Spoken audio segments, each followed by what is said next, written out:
Vamos abrir as nossas Bíblias, irmãos, por gentileza, no livro de Juízes. Juízes,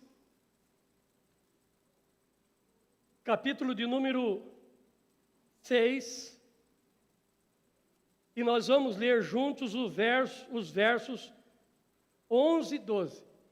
Juízes 6, 11 e 12, onde o texto sagrado diz assim: Então veio o anjo do Senhor e assentou-se debaixo do carvalho, que está em Ofra, que pertencia a Joás, a Bias-Rita. E Gideão, seu filho, estava malhando trigo no lagar, para o pôr a salvo dos midianitas. Então o anjo do Senhor lhe apareceu e lhe disse: O Senhor é contigo, homem valente. Embora o texto, a minha versão, ela diga: O Senhor é contigo, homem valente, eu queria falar sobre valores. Existe uma versão aí que diz: O Senhor é contigo, varão valoroso. Tem uma outra versão que diz: O Senhor é contigo, homem valoroso. Eu quero hoje, com a ajuda e a graça de Deus, falar um pouco sobre os nossos valores. Irmãos, quando alguém pensa no nosso nome, no meu nome, no seu nome, o que vem à mente dessa pessoa? Quais são os valores da vida que nós representamos? Quando as pessoas olham para nós, o que elas imaginam? Que se nós, por exemplo, formos comprar alguma coisa dessa pessoa, ela nos vende o fiado? Existem pessoas que, muito interessante, ela diz assim: olha, esse tempo aqui eu estou sem dinheiro, mas não estou sem crédito. Existe um nome bom, um valor especial no caso dessa pessoa, que é o nome bom. Quais são os valores que têm dominado a minha vida e a sua vida? Valores que nós demonstramos no dia a dia, lá na Campos Sales, lá no centro da cidade, lá na faculdade, onde nós estamos no trabalho. Eu quero ler com os irmãos Isaías 5:20. Olha o que está escrito nesse texto de Isaías, capítulo 5 e verso de número 20. Acompanhe conosco aí pela sua Bíblia ou pelo telão. Olha essa palavra, irmãos. Ai dos que chamam o mal bem e ao bem mal, que fazem da escuridade luz e da luz escuridade. Põe o amargo por doce e o doce por amargo. O que esse texto ele está querendo falar para nós?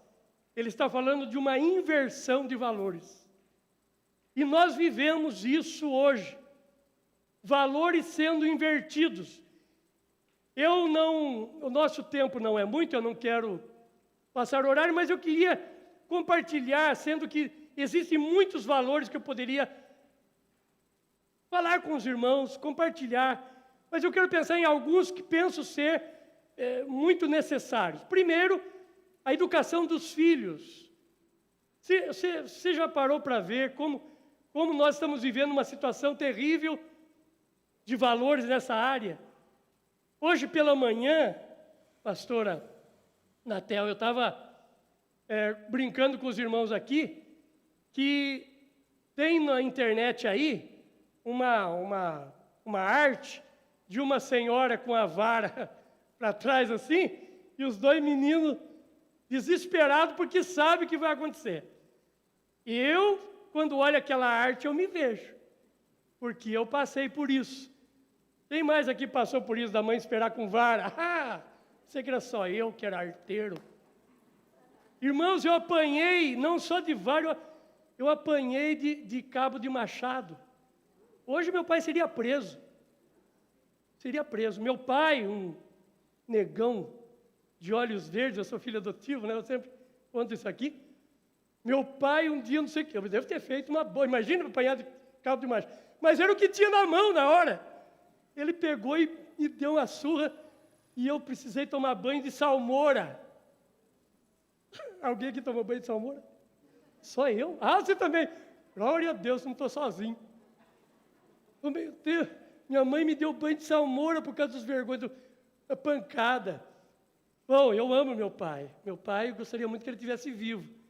Sempre amei muito meu pai. Meu pai foi um homem de Deus, um homem que Jesus mudou assim, de uma forma muito linda, um homem briguento, de ir para cima da turma com um pedaço de garrafa. Irmãos, a história é outra. Hoje você ouve, lembra que você ouvia assim, se estava conversando a família na sala, passava a criança, o pai olhava, pronto, a criança não passava mais, né? Hoje, irmãos, já teve dia que eu vi um menino dar o tapa no rosto da mãe. A mãe apanhando do filho ou da filha. São absurdos. Gritos de filhos com pais, com a mãe, de uma forma tão desrespeitosa. Por quê? Porque o texto está dizendo assim, há uma inversão de valores. E isso estava profetizado lá atrás já. Outra coisa que nós invertemos, o culto. Eu, às vezes, escuto pessoas dizerem assim, acho que o culto não foi bom, falando, às vezes, até de outras igrejas, não só da nossa, mas eu fico pensando assim, mas, espera aí, sou eu que tenho que prestar um culto bom. Eu não tenho que ir esperar que o culto seja bom. Até em outras palavras, se o culto não foi bom, foi porque eu não prestei um bom culto. Porque nós estamos aqui para prestar um culto a Deus. Nós não estamos aqui esperando que nós aprendemos só a receber. Nós temos a mania de ir àqueles cultos onde tem cura, milagre e revelação e barulho. Parece que ser o culto bom. Por quê? Porque parece que a gente recebeu, viveu emoções tremendas, quando na realidade nós estamos invertendo. Nós chegamos aqui hoje à noite para prestar um culto a Deus. Senão a gente inverte valores. Casamento, vida sexual. Abra sua Bíblia comigo, por gentileza, no livro de Levíticos. Levíticos, capítulo de número 18.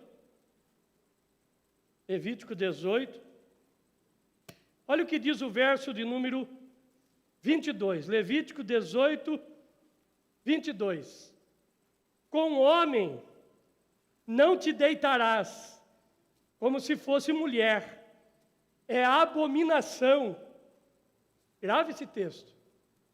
Com homem não te deitarás, como se fosse mulher. É abominação. E hoje isso está virando normal. E a sociedade vem impondo isso, a televisão em especial, a mídia, dizendo que o importante é ser feliz e que nós temos que aceitar. É uma inversão de valores. Quando Deus diz, porque essa é uma palavra que Deus está falando, com homem não te deitarás, como se fosse mulher, é abominação. A palavra abominação é a mesma palavra de repugnante, nojento.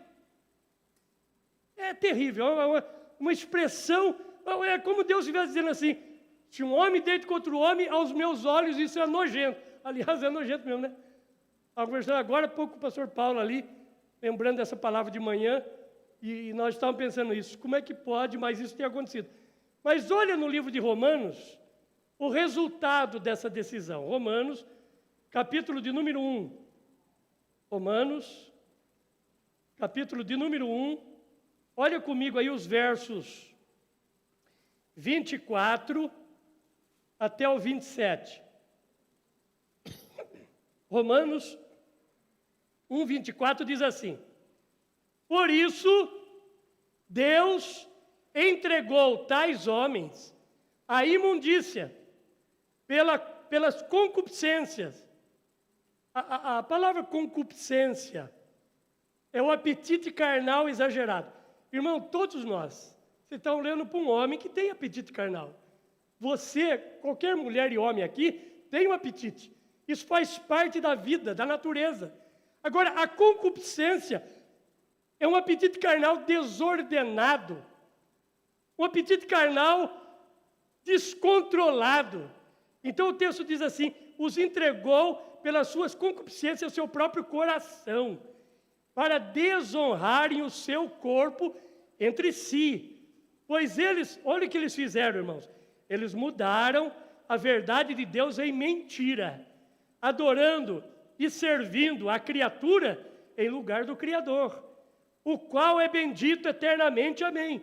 Por causa disso, Deus os entregou às paixões infames, porque até as mulheres mudaram o modo natural de suas relações íntimas por outro contrário à natureza. Olha o verso 27 agora.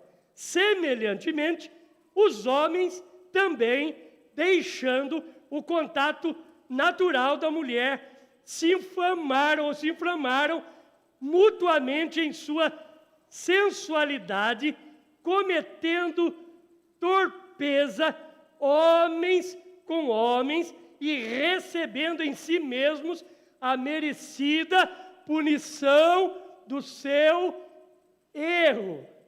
Isso aqui é a AIDS. É a AIDS escrita há muitos anos, há 2000 anos atrás. Isso é tudo aquilo que é contrário, é uma inversão de valores, aquilo que Deus não aprova, e que não tem como nós não pregarmos, não ensinarmos isso, para que nós tenhamos uma vida abençoada, tenhamos uma vida melhor. Irmãos, pega comigo, por gentileza, Lucas, capítulo de número 15, e olha esse texto de Lucas 15, o verso de número 8, Lucas 15, 8, que fala da mulher que perde a dracma. Lucas 15, verso 8.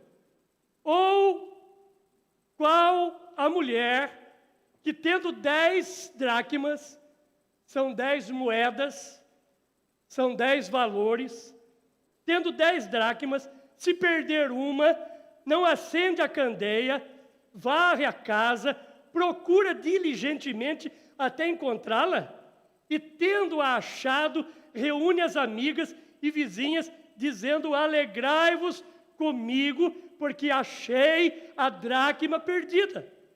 Eu vos afirmo que de igual modo há júbilo diante dos anjos de Deus por um pecador que se arrepende. Irmãos, o capítulo 15 de Lucas é o capítulo de coisas perdidas. Nós temos o filho perdido, a ovelha perdida e a dracma perdida, o valor perdido.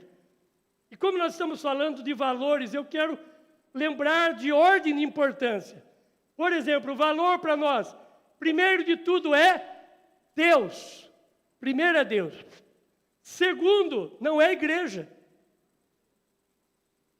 Aqui, quando eu vejo um obreiro, um líder meu, que para mais a igreja do que em casa, eu chamo a atenção dele. Porque ele tem que olhar para a família. É Deus e família, e essa é a ordem. Tem muitas coisas acontecendo nas famílias porque falta de cuidado com elas.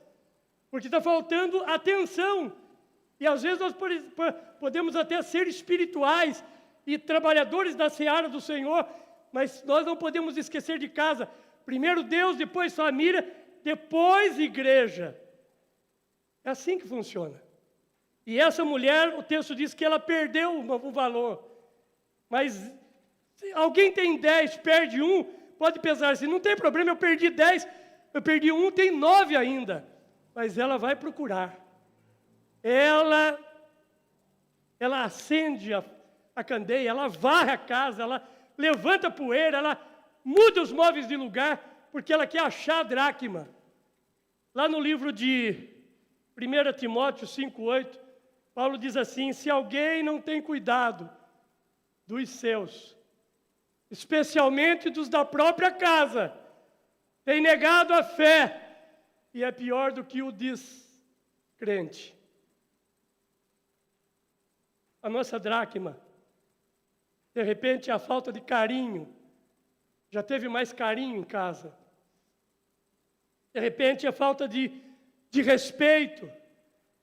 Eu Eu sempre tive dificuldade com esse negócio de chamar pai e mãe de você, mas o pessoal está achando que é moderno e eu acho estranho quando um filho ou uma filha olha para o pai e diz: você, pai, não é você, é senhor e senhora. Eu fico assustado quando algumas canções aqui chamam Jesus de você. Jesus não é você, Jesus é Senhor. A gente tem que dar um jeito de mudar essa letra. Nós não podemos ir atualizando algumas coisas, porque esse negócio de atualizar é perigoso. As tradições, irmãos, são boas. São boas, são importantes. Falta beijo, falta abraço. Quanto tempo não se abraça em casa? Quanto tempo não se beija em casa? Já se beijou mais, já se abraçou mais. Sei que nós estamos numa época de distanciamento, mas isso não pode impedir que a gente abrace, beije, faça carinho às pessoas que amamos, especialmente os que são da nossa casa. Para que a gente não perca esses valores. Para que a gente não tenha uma inversão de valores. Einstein, ele disse assim: não tente se tornar um homem de sucesso. Em vez disso, torne-se um homem de valor. Vou repetir. Palavra de Einstein. Não tente se tornar uma pessoa de sucesso. Mas antes disso, seja uma pessoa de valor. E tem muitos de nós que na correria pelo sucesso, vamos perdendo valores. Vamos abrindo mão de valores. O filho pródigo, olha o filho pródigo no desejo do sucesso. Lucas 15, volta para... Já estava em Lucas 15? Volta comigo lá, Lucas 15.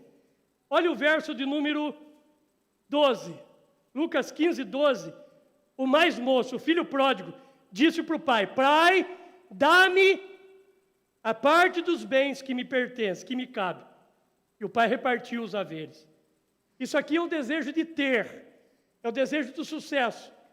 Aí ele sai, perde tudo, dá cabeçada, gasta tudo, fica sem nada, ele volta. Quando ele volta, olha o verso 19. O verso 19, ele chega para o pai e diz assim: já não sou digno de ser chamado teu filho. Trata-me, mas tem uma outra versão, melhor ainda, que diz: faze-me como um dos teus trabalhadores. Quando ele está com desejo pelo sucesso e querendo ter, ele diz: me dá e me dá. Mas quando ele dá a cabeçada de volta, ele diz: eu não quero nada, eu só quero ser.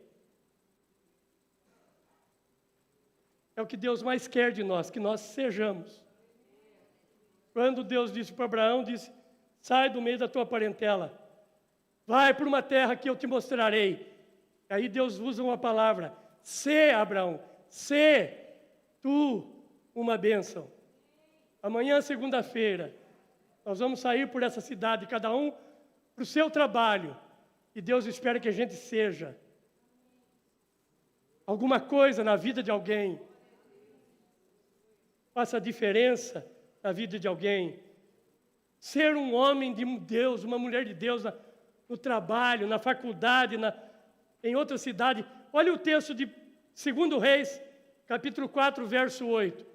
Quando a sunamita, ela vê Eliseu passar pela casa dela algumas vezes. Certo dia, passou Eliseu por Sunem, onde se achava uma mulher rica. Essa é a sunamita que a gente tanto prega. A qual constrangeu a comer pão, e daí todas as vezes que passava por lá, entrava para comer pão. Olha o verso 9. O verso 9 diz assim: ela disse para o marido: vejo que este que passa sempre por nós é um santo homem de Deus. Essa semana, ruminando essa palavra aqui, eu comecei a falar com Deus sobre isso. Quando as pessoas nos veem passando por elas em algum lugar aqui na cidade ou em outra cidade, como elas estão nos vendo? Qual é o olhar que as pessoas estão tendo sobre nós? Qual é o conceito? Qual é o valor? Somos diferentes ou não? Fomos chamados para ser diferentes. Fred Allen, ele disse assim: só se vive uma vez. Mas se você agir de forma correta, uma vez é o suficiente. Só se vive uma vez. Mas desde que a gente viva bem, com valores bem colocados, com valores importantes na nossa vida, uma vez é o suficiente. Porque viver de acordo com os nossos valores não é fácil. Eu sei que estou pregando uma mensagem que pode parecer fácil de pregar, mas nós somos desafiados todo dia. Todo dia é um teste na minha vida e na sua vida.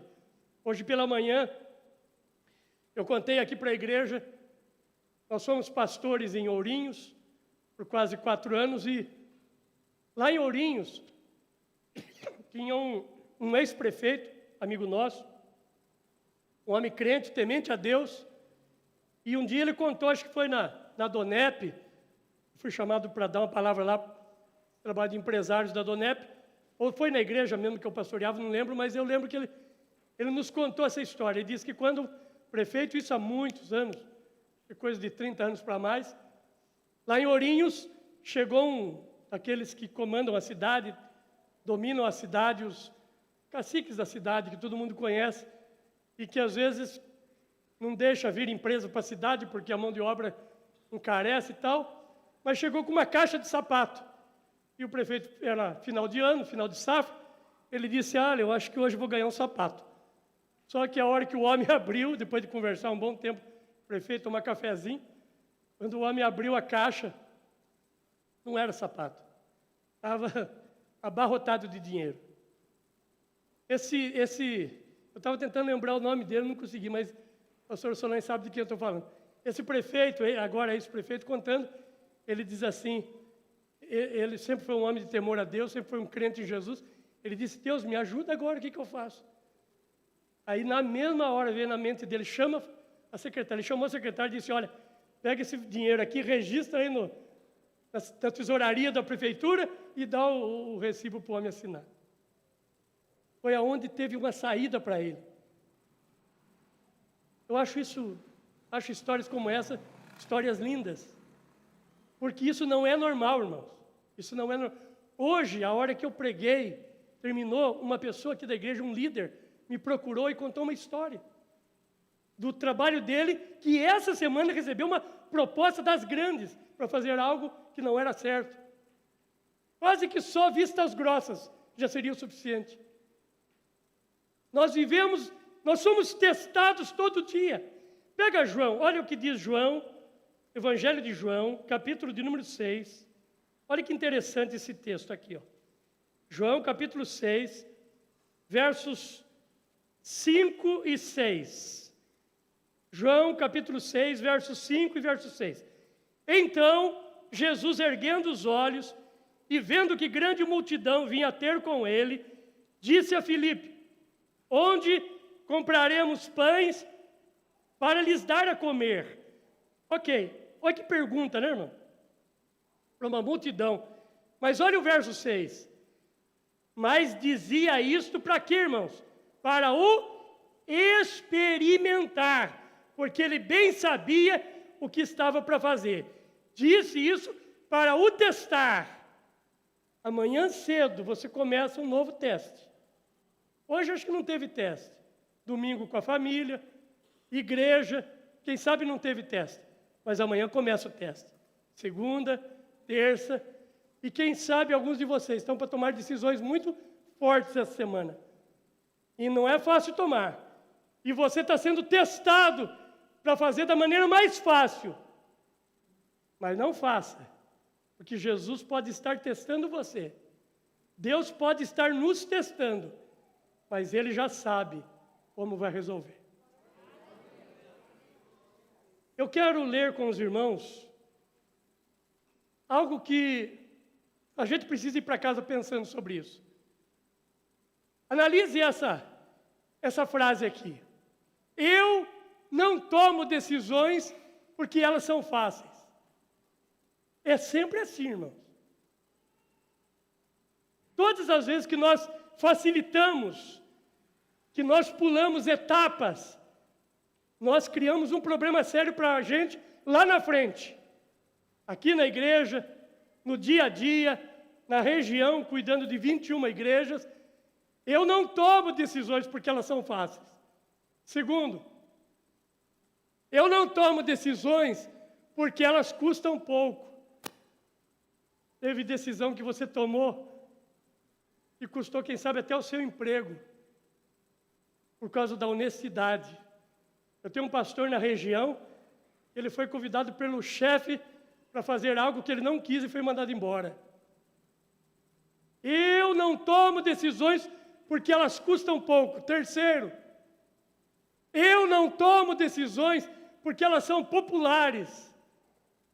É tão interessante pessoas, as decisões dela agradam a todo mundo. E às vezes essas decisões populares, elas também vão trazer algum problema e alguma situação e consequência lá na frente. Eu não tomo decisões porque elas são populares. E finalmente, a última, eu tomo decisões porque elas são certas. Esses são os nossos valores. Quando nós cremos assim, nós vivemos uma vida abençoada. Irmãos, diga comigo assim: eu preciso viver os meus valores independente dos meus sentimentos. E às vezes viver nossos valores, independente dos nossos sentimentos, é ir na contramão da sociedade, é ir na contramão da correnteza. Alguém disse assim: parece que os bonzinhos sempre chegam em último lugar. Quantas pessoas já chegaram para mim e disseram: pastor, tem gente na minha empresa que só faz coisa errada, parece que dá certo para ele. Eu procuro fazer tão certo, e por que as coisas não estão indo bem para mim? Alguém disse assim: parece que os bonzinhos estão sempre chegando em último lugar. Mas alguém com temor a Deus disse o seguinte: eles estão numa corrida diferente. A nossa corrida, irmãos, não é a mesma corrida do mundo lá fora. Os nossos valores não são os mesmos valores lá de fora. Por isso, às vezes é muito difícil para nós. Porque nós temos que tomar decisões que vão agradar a Deus. E às vezes, você agrada a Deus, mas não agrada pessoas. Eu quero encerrar e orar com a igreja. E nessa oração, eu gostaria que você, antes de orar comigo, formar o altar da família, eu queria muito que você fosse com essa palavra para sua casa e pensasse o seguinte: amanhã, a hora que você acordar, e você vai falar com Deus, como todos nós acordamos e agradecemos pela noite, e agradecemos por estar vivo e começar uma segunda-feira, diga para Deus assim: Deus, que eu possa fazer alguma coisa que abençoe alguém esse dia. Que eu possa fazer um ato de bondade. Que eu possa fazer alguma coisa diferente do que o mundo faz. E quando chegar a noite, não vá dormir sem pensar assim: o que eu fiz hoje que melhorou a vida de alguém? Que ajudou alguém? Que abençoou alguém? Que atitude que eu tomei hoje, e eu me orgulho dessa atitude, no bom sentido. Pense sobre isso. Comece a pensar, irmãos. Nossos valores são diferentes dos valores lá de fora. Vamos ficar de pé e vamos orar.